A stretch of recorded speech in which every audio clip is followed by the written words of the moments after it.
Super പടം, അടിപൊളി പടം. ഇതാണ് പടം. കുടുംബ ഫിലിം എല്ലാതും ഉണ്ട്.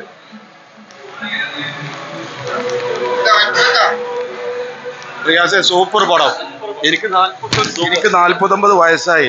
ഇതിനിടയ്ക്കത്തെ മോഹൻലാലിന്റെ പടം ഞാൻ കണ്ടിട്ടില്ല. സൂപ്പർ പടം, ഒരു രക്ഷയില്ല, വേറെ ലെവൽ സാധനം. സൂപ്പർ. നല്ല പടം, അടിപൊളി പടം, സൂപ്പർ, അടിപൊളി അടിപൊളി പടം. നല്ല പടം, നല്ല പടം. പ്രേക്ഷകർ ആഗ്രഹിച്ചില്ല.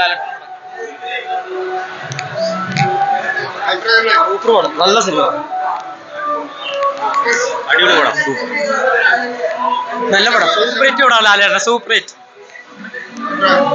കിടിലൻ പടം, ഷോർട്ട് ബ്ലോക്ക് ബസ്റ്റർ, കിൻഡൽ പടം. കുഴപ്പമില്ല, നല്ല സൂപ്പർ പടം, സൂപ്പർ പടം, സൂപ്പർ സൂപ്പർ സൂപ്പർ. സൂപ്പർ. കുഴപ്പമില്ല,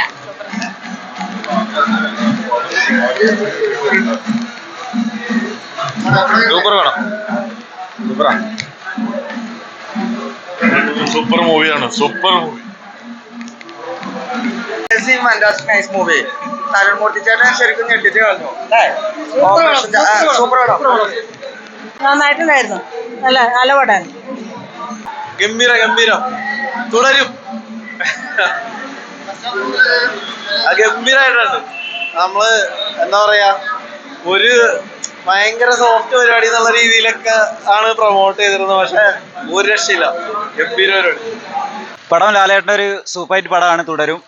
ഞങ്ങൾ ഫസ്റ്റ് ഷോ കണ്ടിറങ്ങിയിട്ടുള്ളൂ. ഇപ്പോൾ എന്തായാലും ലാലേട്ടൻ്റെ ഒരു നെക്സ്റ്റ് ഒരു സൂപ്പർ ഹിറ്റ് മൂവിയാണിത്. എമ്പുരാന് ശേഷം ഒരു സൂപ്പർ ഹിറ്റ് പടമാവും. തുടരും. ഫാമിലി എന്റർടൈൻമെന്റ് പടമാണ്. എമ്പുരാന്റെ ക്ഷീണം ഞങ്ങൾ ഇതിനെ തീർത്തു. അമ്മാരി പിന്നെ ലാലേട്ടന്റെ അഭിനയം നവരസങ്ങളൊക്കെ അടിപൊളിയായിട്ട് എടുത്തിട്ടുണ്ട്. കുറെ കാലത്തിന് ശേഷം ലാലേട്ടന്റെ ഒരു ഭാവാഭിനയങ്ങളും കണ്ടു നമ്മൾ ഈ പടം. ഒരു പക്ക ലാലേട്ടൻ ഷോ തന്നെയാണ് പടം. ലാലേട്ടന്റെ ഒരു അഴിഞ്ഞാട്ടം, പക്ക ആക്ടിങ്ങും എല്ലാ കാര്യങ്ങളും ഉണ്ട് ഇതില്. എല്ലാ കുടുംബ പ്രേക്ഷകർക്ക് അത് 2.5 മണിക്കൂർ ഒരു എന്റർടൈനർ നല്ലൊരു പടമാണിത്. എല്ലാവരും വന്ന് കാണണം, അത്ര പറയാനുള്ളൂ.